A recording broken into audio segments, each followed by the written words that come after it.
Articles can appear in newspapers, popular magazines, in trade publications, and scholarly journals. You can find them in print or published completely online. Unlike the articles you read in popular magazines, scholarly sources tend to have more text than images.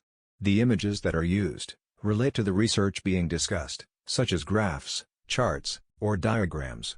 They also tend to have very few advertisements. Scholarly articles tend to be very specific, and are often about original research.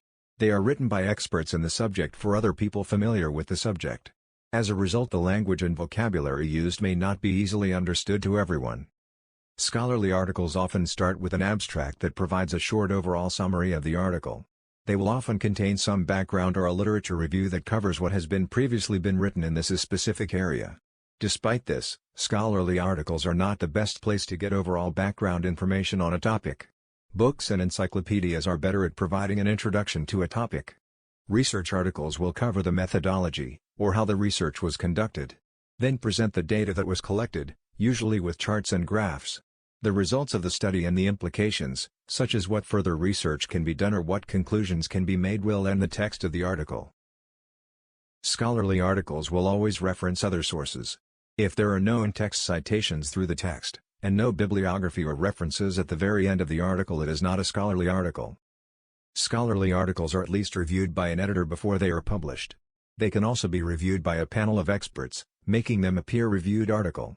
Journals who utilize this process can also be called refereed journals. The process goes like this. The author or authors of an article submit their article for publication.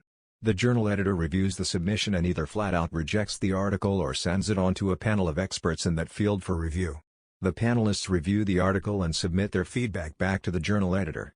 The editor can then again reject the article or send the article back to the author for revision. From there, the cycle can start all over again. This makes the publishing time for peer-reviewed articles a bit long. Possibly years. But the information contained within peer-reviewed articles should be very credible due to this oversight. Scholarly articles can be intimidating to read because they are written for people who have a background in the field and are already familiar with the concepts and vocabulary of that subject area. Start off by reading the abstract and introduction. If completely confused, revisit your sources for background material. This could be your textbook, but also dictionaries and encyclopedias.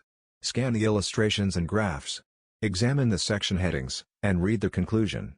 If at any point the article doesn't seem to address your research needs, stop, and move on to another one.